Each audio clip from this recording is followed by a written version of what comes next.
우리는 레위기를 통해서 번제와 소제 그리고 속죄제와 속건제에 대해서 알아봤습니다. 그 중에 어제는 속건제를 어떤 때 드리는 것인지에 대해서 배웠습니다. 흔히 속건제를 성물이나 이웃의 물건에 피해를 끼친 것에 대한 보상이라고 단순하게 생각을 하지만 사실은 좀 더 복잡한 부분이 있다고 했습니다.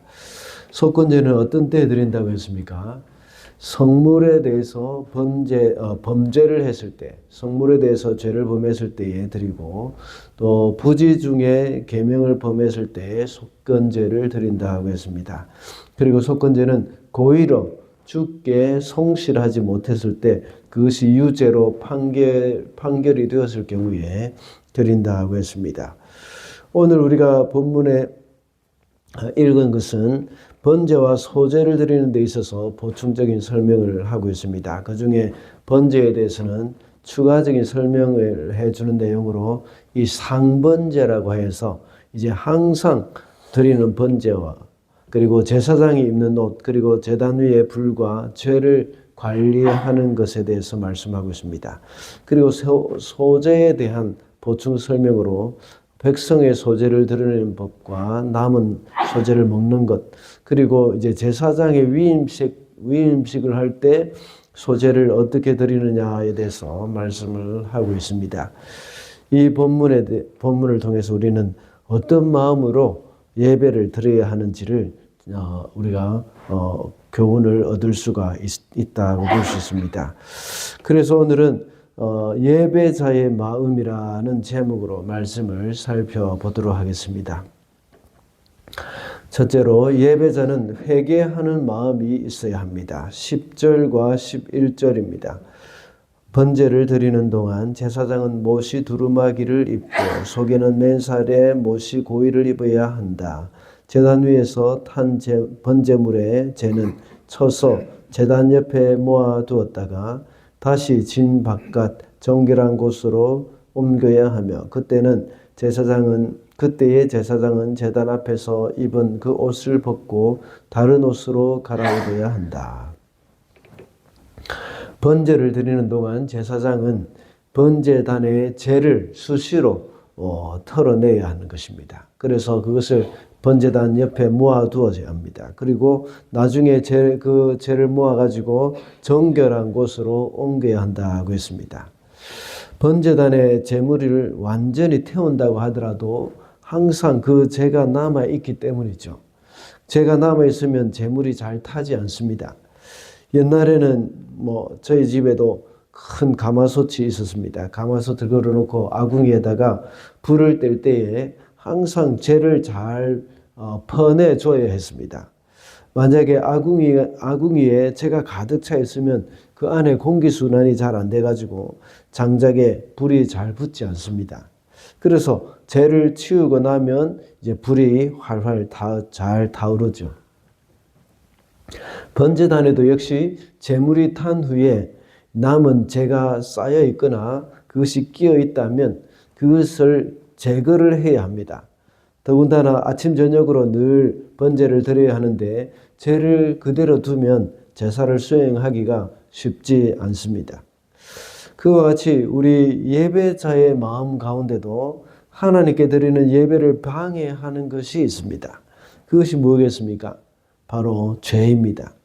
죄를 가지고는 하나님께서 기뻐 받으시는 예배를 드릴 수가 없습니다.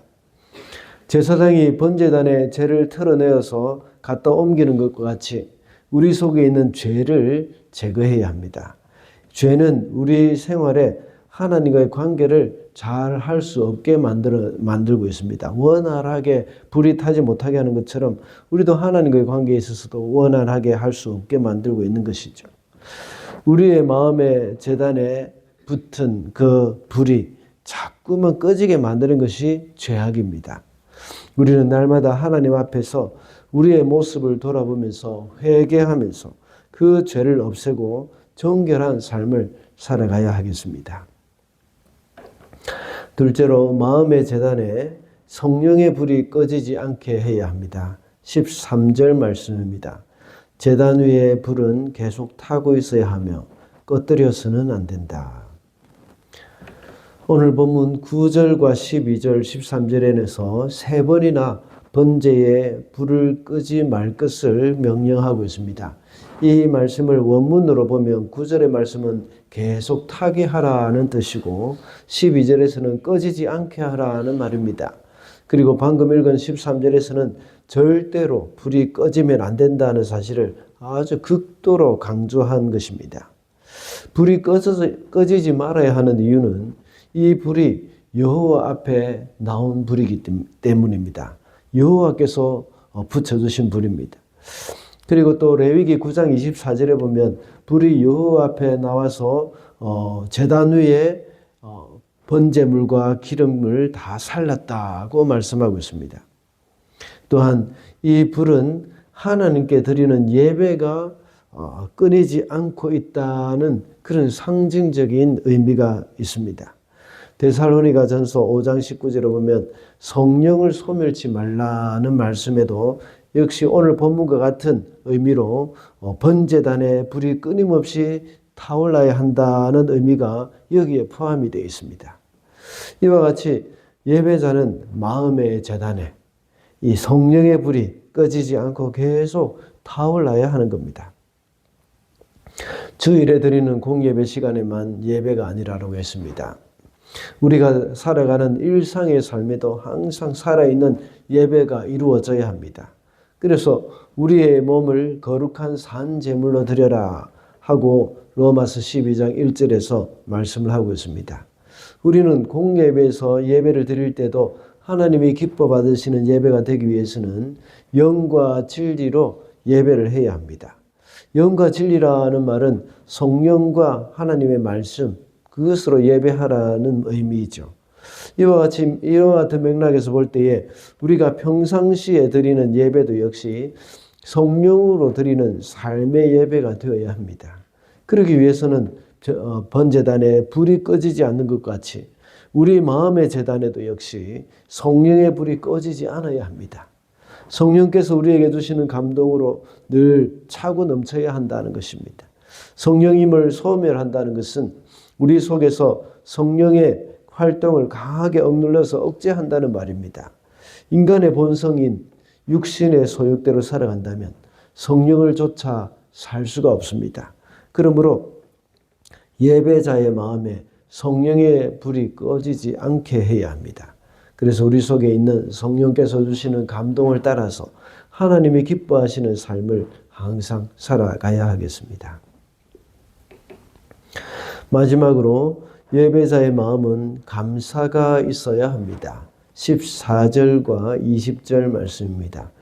곡식 제물을 바치는 규례는 다음과 같다. 그 제물은 아론의 아들들이 주 앞 곧 제단 앞에 바쳐야 한다. 아론 20절입니다. 아론과 그의 아들들을 기름 부어 세우는 날에 제각기 주에게 바쳐야 할 제물은 다음과 같다. 늘 바치는 곡식 제물에서와 같이 고운 밀가루 10분의 1 에바를 가지고 반은 아침에 반은 저녁에 바친다. 레위기에서 드리는 소제는 항상 감사의 의미가 들어 있습니다. 항상 드리는 번제에 소제가 함께 들어 있습니다. 우리가 번제를 드릴 때 소제도 함께 드립니다. 그래서 20절에 보면 늘 바치는 곡식 제물에서와 같이 이렇게 말씀하고 있습니다.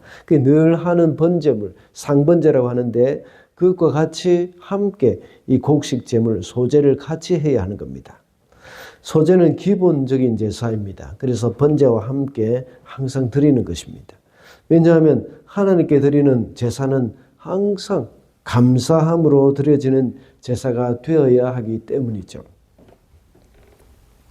제사를 위해서 성막문에 들어가는 사람들이 그들이 가지는 기본적인 마음이 바로 감사하는 마음입니다.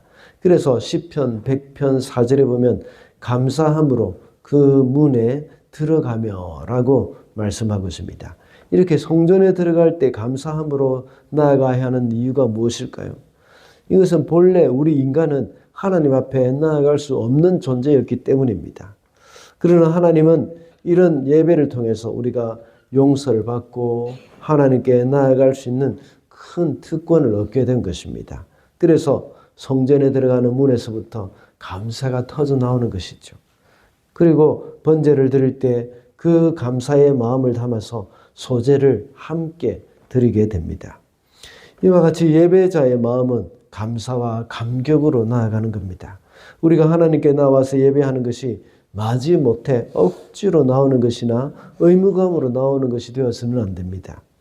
죄로 인해서 영원히 형벌 받을 수밖에 없고 감히 하나님 앞에 설 수 없는 우리의 본래 모습을 알 때에 우리는 감사하지 않을 수가 없습니다. 그러므로 예배자의 마음은 늘 감사가 있어야 한다는 것을 기억해야 하겠습니다. 말씀을 맺겠습니다. 오늘은 예배자의 마음이라는 제목으로 말씀을 살펴봤습니다. 예배자의 마음은 회개하는 마음이 있어야 하고 그 마음의 제단에 성령의 불이 꺼지지 않아야 한다고 했습니다. 그리고 예배자의 마음은 감사가 있어야 한다고 했습니다. 오늘도 하나님이 기뻐하시는 예배자로 또 주일을 준비하며 살아가는 저와 여러분이 되시기를 바랍니다.